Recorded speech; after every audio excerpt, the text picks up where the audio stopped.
Here is the status of the oval box after my last video. The top band shown here was made to envelop the lower box band and shown in my stage 2. The lower box band was created in my stage 1 video. Now there are several missing parts to complete the number 5 oval box, and this video will cover these missing parts. As shown here in an exploded view, we've only made 2 of these pieces, the top band and the box band. The remaining parts are the top, which is shown here, and a bottom piece. Also, these parts on the left side are used during shop construction of the boxes. The box mold on which the box bending is bent and shaped. Also, there are 2 dryers used after the steam bending to plug the top and bottom of the box band and hold its shape while drying. So let's work on the remaining parts and go to the inside perimeter of the box band. This was created before in earlier stages. It's quite easy to make the box mold. Simply use the push-pull tool and draw a height slightly higher than the box band, about 4 inches. Then you can use this molding to wrap that banding around it. Now to create the dryers that are more difficult. The dryers, when pressed into both ends of the box, provide a great form for retaining the box shape while it is drying. I'm bringing in the protractor tool to create a 10-degree bevel around the edge. The dryers are also 3/4 of an inch thick, so I'll use the tape measure to create a guideline 3/8 inch above the midpoint and 3/8 inch below the midpoint. Then I draw a small face using the line tool. It doesn't matter how big this face is. I'm sure there are many ways to create this component, but I found this way works with little cleanup. Double click on well, I'm going to clean up here, and then I double click on the face and then hold the select key to remove the face.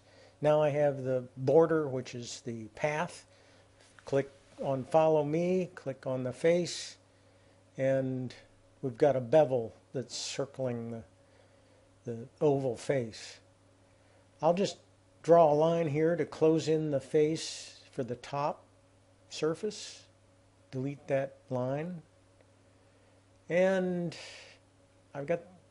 let me delete this middle face. Double click here. I don't need that middle face and edge. And also draw in a line here to fill in the bottom face. We've got some waste edging around this piece, so I'll double click on that surface, hit the delete key, and I've got the dryer. Dryers kind of act like corks. When you press them in to the top and bottom, they really do a nice job of holding the pieces in shape while drying after steam bending. Now to create the lower dryer, I need a dryer for both ends of the box banding. So I'm copying and then flipping on the blue axis. So those are the 2 dryers. I should drill some holes through these things for ventilation and for removal. So they're 3/4 inch diameter holes. Now this is the inside perimeter of the top banding, which is bigger, but it is used to create the top, and the top has a 5-degree bevel using the protractor again, and a similar process that we did before, except now we only go up an eighth of an inch and go down a quarter of an inch, another eighth of an inch, because the thickness of the top and bottom pieces are only 1/4 inch thick. So again, I'll draw that little face and clean up with the eraser tool.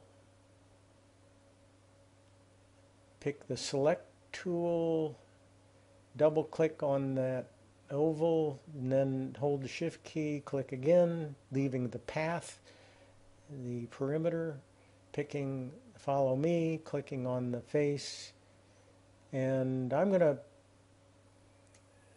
smooth this out to make sure it's easy to delete, and double click on the middle face that knocks out all that material that I don't want in the middle, and drawing the bottom face with a line and another line connected. You can connect this anywhere on 2 points of the edge to fill in the face, delete the line. Now to get rid of the waste material around the edging, I double click and hit the delete key, and we've got a top that presses in, and with that 5-degree bevel it really makes a nice seal on the top surface of the top band. Now coming back to the exploded view, then we've made the box molding and we've made the dryers that have that 10-degree bevel, and we made a top that has a 5-degree bevel. The bottom is the same thing as the top. It's a different size using a different perimeter, and then there are these little pegs that are driven in to hold the top and bottom, and the copper tacks that hold the banding together. Number 2 copper tacks.